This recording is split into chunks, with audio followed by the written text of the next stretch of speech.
إن الحمد لله وحده والصلاة والسلام على من لا نبي بعد أما بعد فإن خير الحديث كتاب الله وخير الهدى هدى محمد صلى الله عليه وسلم وشر الأمور محدثاتها وكل محدثة بدعة وكل بدعة ضلالة وكل ضلالة في النار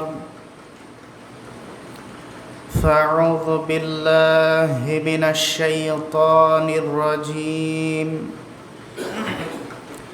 بسم الله الرحمن الرحيم اقرأ باسم ربك الذي خلق خلق الإنسان من علق اقرأ وربك الأكرم الذي علم بالقلم علم الإنسان ما لم يعلم الآية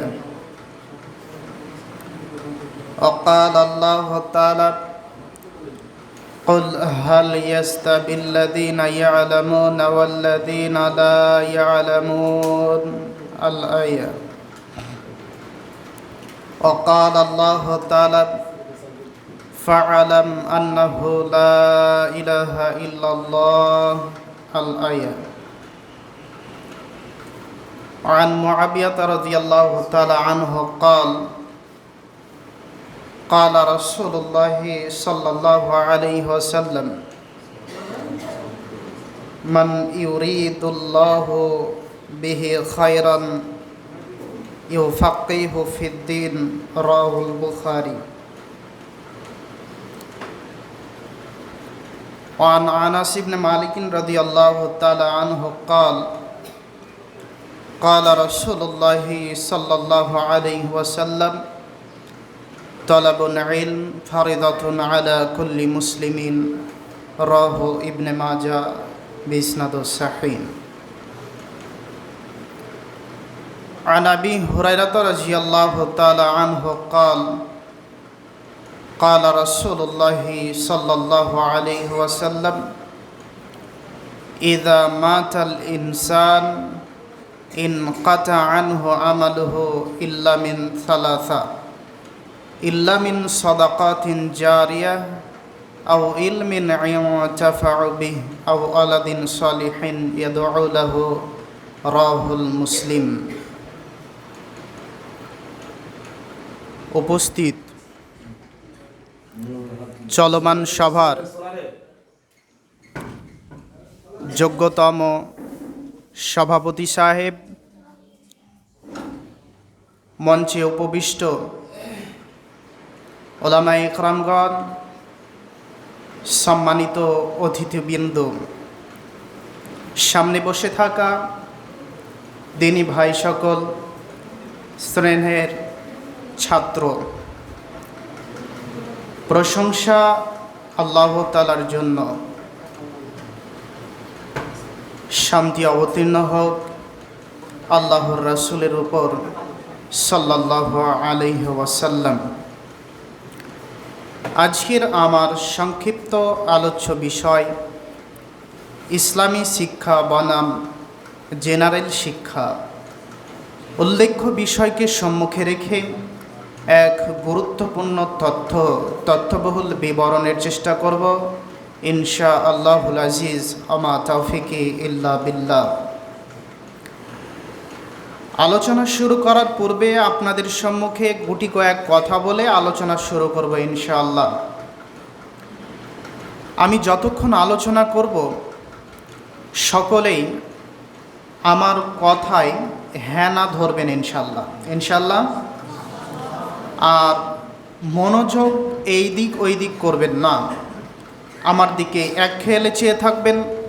যেনারা আমার বক্তব্য শ্রবণ করেছেন ইতিপূর্বে অবগত আছেন আমি কিভাবে কথা বলি।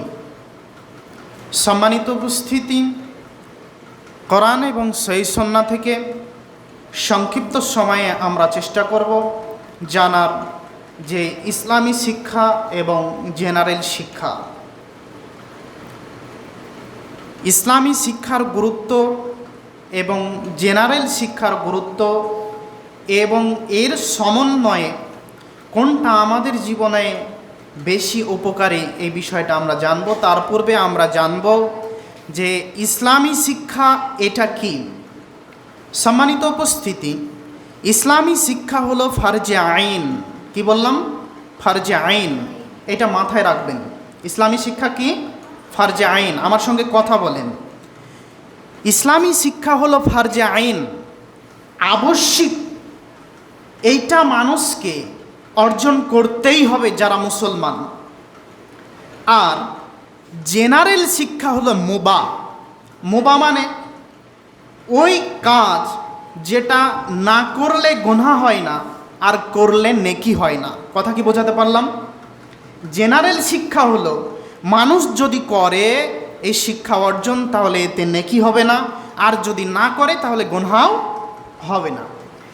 আর ইসলামী শিক্ষা হলো এমনই শিক্ষা মানুষ যদি না করে তাহলে গুনাহগার হবে। মানুষ যদি ইসলামী শিক্ষা না অর্জন করে, আল্লাহ না করুক, কবরেই আটকে যাবে। মানুষ যখন কবরে উপস্থিত হবে, 4 নম্বরে যে প্রশ্ন করা হবে, ওমা ইউদিরিক, বলো তো কিভাবে জানলে? যে মানুষগুলি পড়াশোনা করেনি এরা উত্তর দিতে পারবে না। তারা বলবে জনগণ বলতো তাই আমরা বলতাম। আর যারা জীবনে পড়াশোনা করেছে, দ্বীনের শিক্ষা অর্জন করেছে, যারা কোরআন মাজিদ তেলাওয়াত করেছে, এরা বলবে করাতো কিতাব আল্লাহ, আমরা জেনেছি আল্লাহর কিতাব পড়ে। এতটুকু বোঝাতে পারলাম কি? হ্যাঁ কি না বলেন? বোঝাতে পেরেছি?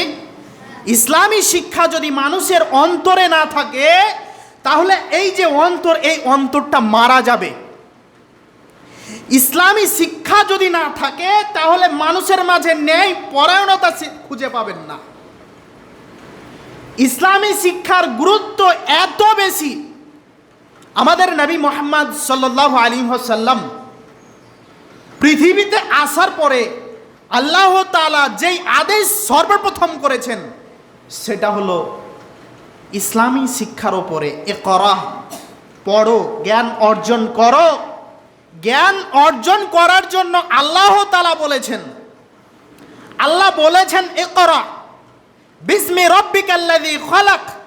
আল্লাহ নবী, আপনি পড়ুন আপনার প্রভুর নামে যিনি আপনাকে সৃষ্টি করেছেন। আল্লাহ নবী, আপনি পড়ুন আল্লাহর নামে যিনি আপনাকে সৃষ্টি করেছেন। খালাকাল ইনসানা মিন আলাক। আল্লাহ তাআলা মানুষকে সৃষ্টি করেছেন জমাট বাঁধা রক্ত হতে। ইকরা ওয়া রাব্বুকাল আকরাম, আপনি পড়ুন আপনার প্রতিপালক বড়ই অনুগ্রহশীল, আপনার প্রতিপালক বড়ই দয়াশীল। এরপরে আল্লাহ তাআলা বলেন আল্লাযী আল্লামা বিল কালাম, যিনি মানুষকে শিক্ষা দিয়েছেন কলম দিয়ে। আল্লাহ তাআলা বলেন আল্লামাল ইনসানা মা লাম ইয়ালাম, মানুষকে শিক্ষা দিয়েছেন যা সে জানতো না। এইবারে এই আয়াত 5টির ব্যাখ্যা এসে আপনাকে বলতে চাচ্ছি, আমাদের নবী মুহাম্মদ সাল্লাল্লাহু আলাইহি ওয়াসাল্লাম পড়তে জানতেন না। কথা বুঝবেন, আমাদের নবী মুহাম্মদ সাল্লাল্লাহু আলাইহি ওয়াসাল্লাম পড়তে পারতেন না, লিখতে জানতেন না, তিনি নিরক্ষর ছিলেন। যদিও আমাদের সমাজে কিছু 3 নম্বর শ্রেণীর আলেম বলতে চাচ্ছে আমাদের নবী মুহাম্মদ সাল্লাল্লাহু আলাইহি ওয়াসাল্লাম সবই জানতেন, এমনকি গায়েবও জানতেন। আমি ওনাদেরকে বুড়ো আঙ্গুল দেখিয়েই বলছি আল্লাহর নবী পড়তে জানতেন না, এ কথাই ঠিক। জিবরাইল আলাইহিসসালাম এসে বলছেন আল্লাহর নবী আপনাকে পড়তে হবে, বলেন কি আল্লাহর আদেশ, আপনি পড়ুন। তখন আল্লাহর নবী বলছেন আনাবি কারি, আমি পড়তে জানি না, আমি লিখতে জানি না, আমি পড়বো কিভাবে? এরপরে তিনি বলছেন না, আপনাকে পড়তে হবে, আল্লাহর আদেশ। 5টি আয়াত নাজিল হলো। অত্র আয়াত দ্বারা প্রমাণিত হয় যে আমাদের নবী মুহাম্মদ সাল্লাল্লাহু আলাইহি ওয়াসাল্লাম পড়তে জানতেন না এ কথা ঠিক, কিন্তু আল্লাহ তাআলা অনুগ্রহ দিয়ে মুহাম্মদ সাল্লাল্লাহু আলাইহি ওয়াসাল্লামকে পড়ার আদেশ দিয়ে এই দ্বীনের জ্ঞান ছড়াতে এবং তিনি অর্জন করেছেন।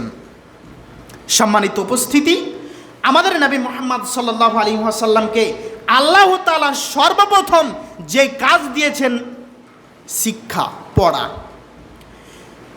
আরব বা মরুভূমি অঞ্চল পুরোটাই ধরে নেন, ওখানে জাহেলিয়াতে ভরপুর ছিল।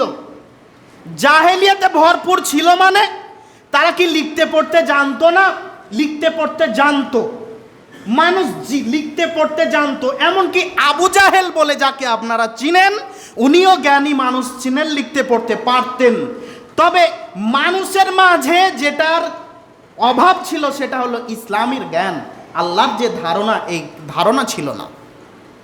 আল্লাহ সম্পর্কে সঠিক ধারণা ছিল না, আল্লাহকে বিশ্বাস করত না। যদিও কেউ আল্লাহকে বিশ্বাস করত, 360টা মাবুদের ওপরে ভরসা রাখত।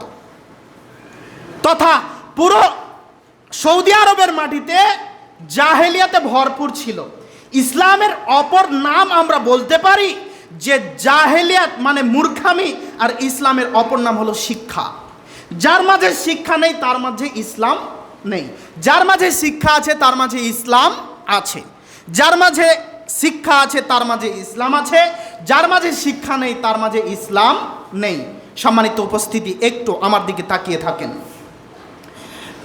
যার মাঝে শিক্ষা আছে দ্বীনের, এনেই মাত্র শিক্ষিত মানুষ সমাজে। বাকি যাদের মাঝে শিক্ষা আছে জেনারেল শিক্ষা, এরা শিক্ষিত বলে আল্লাহর কাছে গ্রহণীয় হবে না। কেমন ভাবে? বিচারের মাঠে ইংলিশ, বিজ্ঞান আর ভূগোল, বাংলা, এই সমস্ত বিষয় বিচারের মাঠে কিছু করতে পারবে কি? কথা বলেন, করতে পারবে? পারবে না।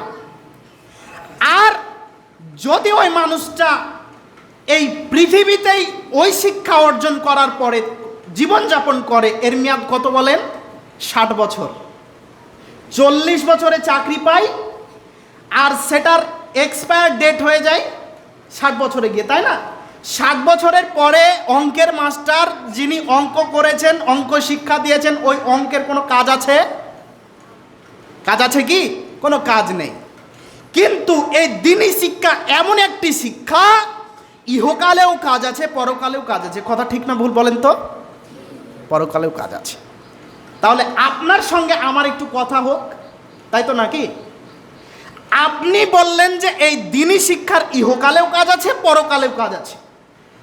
তো এখানে একজন হাত তুলে বলেন যে আমার একটা ছেলেকে স্কুলের শিক্ষা বা জেনারেল শিক্ষাতে 3000 টাকা মাসে খরচ বহন করে, যেভাবে তাগিদ দিয়ে 3টা প্রাইভেট দিয়ে যেভাবে আমি পিতা পড়াই, এইরকম তাগিদ দিয়ে আমার একটা ছেলেকে মাদ্রাসায় পড়ায়। হাত তুলে বলেন দেখি। কথা বুঝতে পারেননি আমার? হাত তুলে বলেন দেখি। জি না। কেন? মুসলমান হলে কি হবে?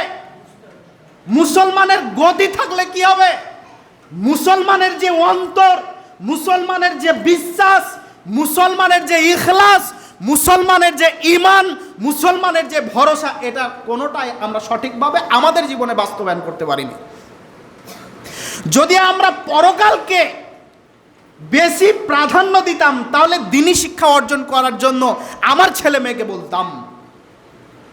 দুঃখজনক বিষয় হলো এই মুসলিম জাতি এমন এক জাতি, যদিও বলে আমরা ইসলামী শিক্ষার উপরে গুরুত্ব দিই, আমরা দৃষ্টিপাত করে দেখি সমাজে 1% গুরুত্ব নেই।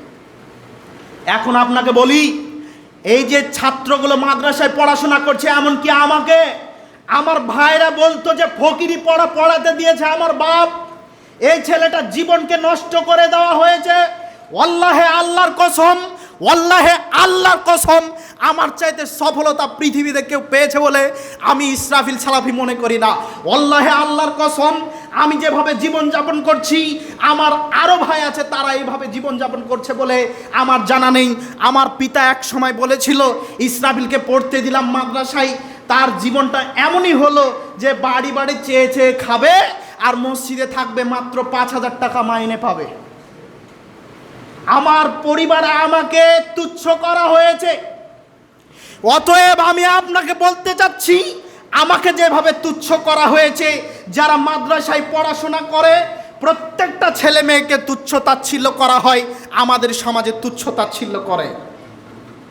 সম্মানিত উপস্থিতি, বড় কষ্ট এবং পরিতাপের বিষয়, কষ্টর পর কষ্ট সহ্য করে দিনের জ্ঞান অর্জন করার জন্য রাত দিন এক করে পড়াশোনার পিছনে লেগে আছি। জাতিকে অন্তত পক্ষে আমি ইসরাফিল ঠকানোর জন্য আসিনি। মনে রাখবেন, যেই দিন আমার ভাইয়েরা বলেছিল, যেই দিন পাড়া প্রতিবেশী বলেছিল এর সব ভাইগুলো শিক্ষিত হলো, এই ছেলেটাই জীবনটা ধ্বংস করে ফেললো। কেন? আমি মাদ্রাসায় পড়তে এসেছি। মাদ্রাসায় পড়তে আসে ওই ছেলেগুলো যাদের মা বাবা নেই, মাদ্রাসায় পড়তে আসে ওই ছেলেগুলো যে ছেলেগুলো মা বাপের কথা শোনে না, ওই ছেলেগুলোকে মাদ্রাসায় দেওয়া হয় যারা বদমাশি করে বেড়ায়। আল্লাহে আল্লাহর কসম, মনে রাখবেন, ওই ছেলেটাই সফল কাম যেই ছেলেটা মাদ্রাসায় আসলো, ওই ছেলেটাই সফল কাম যেই ছেলেটা মাদ্রাসায় আসলো। স্নেহের ছাত্র, তোমাদেরকে বলে যাচ্ছি, নিজেকে ধন্য মনে করো, নিজেকে ধন্য মনে করো। তোমাদের মতো ধন্য, তোমাদের মতো উচ্চ মর্যাদাশীল, তোমাদের চাইতে ভালো আমি কাউকে দেখিনি, তোমাদের চাইতে সফল কাম আমি কাউকে দেখিনি। আমি ইসরাফিল সালাফি আল্লাহকে সাক্ষী রেখে বলে গেলাম, মনে রাখবে তোমাদের জীবনে একদিন না একদিন সফলতা আসবেই আসবে। জনগণ যতই যাই বলুক, কারো কথায় ভুরুক্ষেপ করিও না, সামনে এগিয়ে যাও, দিনের জ্ঞান অর্জন করো। দিনের জ্ঞান অর্জন যারা করে এর সঙ্গে আল্লাহ আছেন। দিনের জ্ঞান অর্জন যারা করে এর সাথে আল্লাহ আছেন। আল্লাহ তাআলা সহজ করে দেন। এমনকি তোমাদের মর্যাদা এত বেশি যে তোমরা যখন পথ দিয়ে হেঁটে চলে যাও, আল্লাহে আল্লাহর কসম, সহিহ হাদিস, আল্লাহর নবী বলছেন ফেরেশতারা তাদের পরকে বিছিয়ে দেন। আল্লাহে আল্লাহর কসম, আল্লাহর নবী বলছেন ফেরেশতা পর বিছিয়ে দেন, ওখান দিয়ে তোমরা হেঁটে যাও। বিশ্বাস করো, দুনিয়ার কোনো মানুষ দাম না দিলেও তোমাদের দাম আল্লাহ দিয়েছে। তোমাদের দাম আল্লাহ দিয়েছে। দুনিয়ার মানুষ দাম না দিলে কি হবে? তোমাদের দাম আল্লাহ দিয়েছে। ফেরেশতাদের কোনো পাপ নেই। এই ফেরেশতাগণ তোমাদের পায়ের নিচে পর বিছিয়ে দেয়। সুবহানাল্লাহ। আমি বোঝাতে অক্ষম। প্রধানমন্ত্রী আসলে যেমন লাল কার্পেট বিছিয়ে দেয়, মাটিতে হাঁটতে দেয় না মানুষ, দামি মানুষ, সম্মানিত মানুষ এই দিক দিয়ে হাঁটবে, মাটির ওপর দিয়ে হেঁটে যাবে, কাদা লেগে যাবে, জি না, এই দিক দিয়ে হেঁটে যাবে না। তাই কার্পেট বিছিয়ে দেওয়া হয় সম্মানার্থে। আল্লাহ তাআলা অনুরূপভাবে যারা দ্বীনের শিক্ষা অর্জন করে এদেরকে সম্মান দেখাতে গিয়ে ফেরেশতাদেরকে অর্ডার করেছেন, যাও তোমরা পর বিছিয়ে দাও। সম্মানিত উপস্থিতি, আরও একটু বলি আপনাদের বিষয়ে, যারা জ্ঞান অর্জন করছেন দ্বীনি জ্ঞান, ইসলামের জ্ঞান। আবু হুরায়রা রাদিয়াল্লাহু তাআলা আনহু বলেন, রাসূল সাল্লাল্লাহু আলাইহি ওয়াসাল্লাম বলেছেন, মান সালাকা তারিকান ইয়ালতামিসু বিহি ইলমান সাহালাল্লাহু বিহি তারিকান ইলাল জান্নাহ।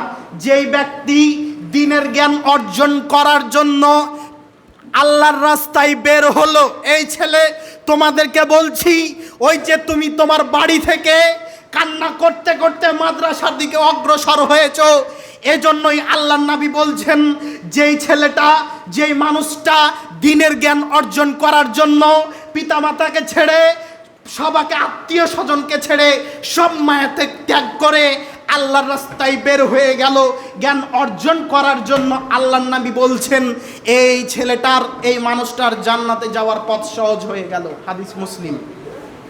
আবার বোঝেন, অত্র হাদিস আবার বোঝেন, আল্লাহর নবী বলছেন যেই মানুষ জ্ঞান অর্জন করার জন্য, দ্বীনি জ্ঞান অর্জন করার জন্য আল্লাহর রাস্তায় বের হলো, তার জান্নাতে যাওয়া সহজ। সুবহানাল্লাহ। জান্নাতে যাওয়া সহজ। দুনিয়াতে মূল্য কেউ দেবে না। একটা গল্প শুনেছেন কি? ওই যে কর্মকার, কামার, কামার বোঝেন তো, যারা হাতুড়ি পিটায়, ওই যে হেসে দাউলি বানায়। তো এই মানুষকে যে আমার ছোট আব্বু বলতো বেশি গল্পটা, যে কামারকে যদি আমরা সোনা দিই, তাহলে পিটিয়ে কোদাল বা হেসে দাওলি কিছু বানিয়ে দিবে, ও সোনার মর্ম বুঝে না। লম্বা একটা ঘটনা বলেছিল, সংকীর্ণ বলছি। তো বলছে যে সোনার মর্ম কে বোঝে? স্বর্ণকার। আর লোহার মর্ম বুঝে কর্মকার, তাই না? সম্মানিত উপস্থিতি, অতএব দিনের জ্ঞান যাদের আছে, এর মর্যাদা দুনিয়ার মানুষ না দিলেও মর্যাদা দিবে আল্লাহ, মর্যাদা দিবেন আল্লাহ তাআলা। তবে পৃথিবীতে যারা এই জ্ঞানে জ্ঞানান্বিত আছে, যারা এটাকে বুঝতে পারে, মাইনাস প্লাস করতে পারে, অনুধাবন করতে পারে, তারা আপনাকে মর্যাদা দিবে। সম্মানিত উপস্থিতি, এটাই প্রকৃত শিক্ষা। কাপুরুষের পরিচয় দিয়েন না নিজেকে। আমি আপনাকে কাপুরুষ মনে করি এই কারণে, আপনি বলেছেন আমি মুসলমান, আমার বাপ মুসলমান, আমার 14 গোষ্ঠী মুসলমান, আমি মুসলমান ঘরে জন্মগ্রহণ করেছি, আমার ছেলেও মুসলমান ঘরে জন্মগ্রহণ করেছে। এরপরে আমি কুকুর পোষা শিক্ষা অর্জন করার জন্য হাজার হাজার টাকা ব্যয় করি। আমি ওই শিক্ষার পেছনে হাজার হাজার টাকা ব্যয় করি। যেই শিক্ষা শেষে এসে কুকুর রাখতে শেখাই বাড়িতে, ওই শিক্ষা আমার ছেলে মেয়েকে শিক্ষা দিই, ওই শিক্ষার পিছনে হাজার হাজার টাকা খরচ করি। অথচ আপনি মুসলমানের বাচ্চা হওয়ার পরেও আপনি বলতে পারেননি, বেটা আব্দুর রহমান, তোমাকে আমি মাদ্রাসায় পড়তে দিলাম কেন? এটারই দাম বেশি। আল্লাহ তাআলা ঠিক এই কথা বলছেন, বাল তুসিরুনাল হায়াতাদ দুনিয়া ওয়াল আখিরাতু খায়রু ওয়া আবকা। পৃথিবীর মানুষ তোমরা পরকালের চাইতে এই দুনিয়াকে প্রাধান্য দিলে। আমার কথা বুঝতে পারছেন তো? পরকালের চাইতে এই দুনিয়াকে প্রাধান্য দিলে, অথচ আমাদের প্রাধান্য দেওয়া উচিত ছিল পরকালকে। পরকালকে প্রাধান্য দেওয়া উচিত ছিল। সম্মানিত উপস্থিতি, আপনার ছেলে মাদ্রাসায় পড়ে চাকরি পাবে না, আমি এটা মাথায় রাখলাম। আমি বললাম আপনার ছেলে মাদ্রাসায় পড়ে চাকরি পাবে না, কিন্তু অন্ততপক্ষে আপনি মারা গেলে আপনার জন্য দোয়া করবে, আপনার জন্য দোয়া করবে। আপনাকে আল্লাহ তাআলার কাছে দোয়া করে বলবে, আল্লাহ রব্বির হামহুমা কামা রব্বায়ানি সগীরা। আমার পিতামাতা আমাকে ছোটবেলায় বাল্য অবস্থায় যেভাবে লালন পালন করেছিল, প্রতিপালক তুমি বড় দয়াবান, তুমি বড় ক্ষমাবান। আমার পিতামাতাকে ওইভাবে লালন পালন করো, তুমি তাদেরকে মাফ করো, পরকালে জান্নাতের উচ্চ মাকাম দান করো। অন্তত পক্ষে এই দোয়া দিতে পারবে ইনশাল্লাহ। আর যেই ছেলেকে আপনি কলেজে পড়িয়ে MBBS করে বড় ডাক্তার করেছেন, দেখতে পাবেন একদিন ওই ডাক্তার, একদিন ওই ইঞ্জিনিয়ার, একদিন ওই মাস্টার আপনাকে বৃদ্ধাশ্রমে রেখে আসবে। সম্মানিত উপস্থিতি, এই বক্তব্য যদি আমি শহরে দিতাম, মানুষ খুব ভালোভাবে আজ করতে পারত। শহরের মানুষ 100%-এর মধ্যে 60%-এর পিতামাতা বৃদ্ধাশ্রমে আছে। কেন? তাদের মাঝে দিন শিক্ষা নেই, অথচ তারা মুসলমান। এমনভাবে শিক্ষা অর্জন করেছে, এমনভাবে শিক্ষা অর্জন করেছে, এই শিক্ষার আমি 4 পয়সা দাম দিই না, আমি দাম দিই না, আল্লাহও দেয় না, আল্লাহর রাসূলও দেয় না। আরে ওই শিক্ষা হয় কিভাবে? বেহায়ার মতো, নির্লজ্জের মতো যেই শিক্ষা গরু ছাগলের মতো একেবারে গঠন পাঠন হয়, ওই শিক্ষা জায়েজ হয় কিভাবে ইসলামে? সম্মানিত উপস্থিতি, ওই শিক্ষা কখনো শিক্ষা হতে পারে না। যেই শিক্ষা বেহায়াপনা শিক্ষা দেয়, যেই শিক্ষা নির্লজ্জতার প্রতি অগ্রগতি এগিয়ে দেয়, তাদেরকে সামনে নিয়ে যায়, এমন শিক্ষা ইসলামে কোনো প্রয়োজন আছে? নেই। আর ওই শিক্ষা আমরা অর্জন করতে দিব না। ওই শিক্ষা আমরা অর্জন করতে কেন দিব? আমি মুসলমান, আমার সন্তানও মুসলমান, তাহলে আমি ওই শিক্ষা অর্জন করতে দিব? এটা কি যেমন তেমন কথা? ওই শিক্ষা অর্জন করতে আমি বারণ করছি না, তবে শিক্ষা অর্জন করতে যাবে তাদের মাঝে তো আদর্শ আখলাক থাকবে। আপনার মেয়ে শিক্ষা অর্জন করতে যায়, তার মাথায় ওড়না নাই, অথচ বলেন ও মুসলমান না। কথা বলে না, ও মুসলমান না, মুসলমান, এরপরও মাথায় ওড়না নেই। অথচ তাদেরই শিক্ষক বলেছে, মানুষ যখন সভ্যতায় পা দিল, তখন মানুষ ওই গাছের ছালকে কেটে এই পরনে পড়লো। কেন? লজ্জাবোধ নিয়ে আসলো। আর সেই শিক্ষক বলছে, রহিমা এই ঘুমটা দিয়ে এসেছো কেন? ঘুমটা খোলো। তার মানে এই শিক্ষকই আপনার মেয়েকে একদিন না একদিন ধর্ষণ করবে, এতে কোনো সন্দেহ নেই। যারা ধর্ষক হবে, যারা সমাজের কুসন্তান হবে, এরা পর্দার বিরুদ্ধে বলবে, এরা ইসলামিক শরিয়ার বিরুদ্ধে বলবে, ইসলামী শিক্ষার বিরুদ্ধে বলবে। যারা ইসলামকে প্রাধান্য দেয়, পরকালকে প্রাধান্য দেয়, এরা এর বিরুদ্ধে বলবে না। সম্মানিত উপস্থিতি, দ্বীনি শিক্ষা যারা অর্জন করছে, যাদের মাঝে আছে, এরাই মূলত চক্ষুওয়ালা মানুষ। যাদের মাঝে দ্বীনি শিক্ষা নেই, তারা চক্ষুওয়ালা মানুষ নন। এই পৃথিবীতে যে একটি জিনিস লক্ষ্য করলে দেখতে পাবেন, শিক্ষা এবং অশিক্ষার মাঝে পার্থক্য। আপনি লালবাগ স্টেশনে যাবেন, আপনি কোনোদিন স্কুল যাননি, বোর্ডে কি লেখা আছে পড়তে পারবেন? পারবেন না। তখন আপনি বলেন যে আমি একজন মূর্খ মানুষ, তাই না? অনুরূপভাবে যারা এই পৃথিবীতে দুনিয়ার শিক্ষা নিয়ে শুধুমাত্র থাকলো, পরকালীন শিক্ষা অর্জন করলো না, বিচারের মাঠে ওরা অন্ধের ন্যায় হয়ে যাবে। অতএব সম্মানিত উপস্থিতি, আপনাদেরকে করজোরে অনুরোধ করে বলে যাচ্ছি, আপনার ছেলে মেয়েকে মাদ্রাসার শিক্ষা অর্জন করান, এটা ফরজে আইন। দুনিয়াতে চলতে হবে, এই জন্য আদর্শ আখলাক সমস্ত কিছু বজায় রেখে তারা স্কুলে পড়াশোনা করবে, তবে বিধর্মীদের মতো নয়। দ্বীনের শিক্ষার পাশে আমাদের পৃথিবীর দুনিয়ার শিক্ষার প্রয়োজন, তবে আমাদেরকে আল্লাহ এবং আল্লাহর রাসূলের পদ্ধতি অনুযায়ী চলতে হবে। কথা কি বোঝাতে পারলাম? হিন্দুর মেয়েগুলো যেভাবে যাচ্ছে, হিন্দুর ছেলেগুলো যেভাবে যাচ্ছে, আমার ছেলে যাবে না। কেন? আমি মুসলমান। কেন যাবে না? আমি মুসলমান। সম্মানিত উপস্থিতি, এই বলেই আজকের আলোচনা শেষ করে দিব। আজকে যে কথাগুলো বললাম, এই কথাগুলো আমল করার চেষ্টা করবেন ইনশাআল্লাহ। যদিও এই বিষয়ের ওপরে বেশ কিছু আয়াত এবং কোরআন এবং হাদিসের বেশ কিছু বর্ণনা আমরা পেয়ে আছি, যেগুলো বর্ণনা করতে গেলে সময়ের প্রয়োজন। সংক্ষিপ্ত আকারে আপনাদেরকে বলে গেলাম, দ্বীনি শিক্ষার গুরুত্ব অনেক অনেক অনেক বেশি। আপনারা চেষ্টা করুন ছেলে মেয়েদেরকে দ্বীনি শিক্ষা অর্জন করানোর, যাতে করে পরকাল আপনার জন্য সহজ হয়ে যায়।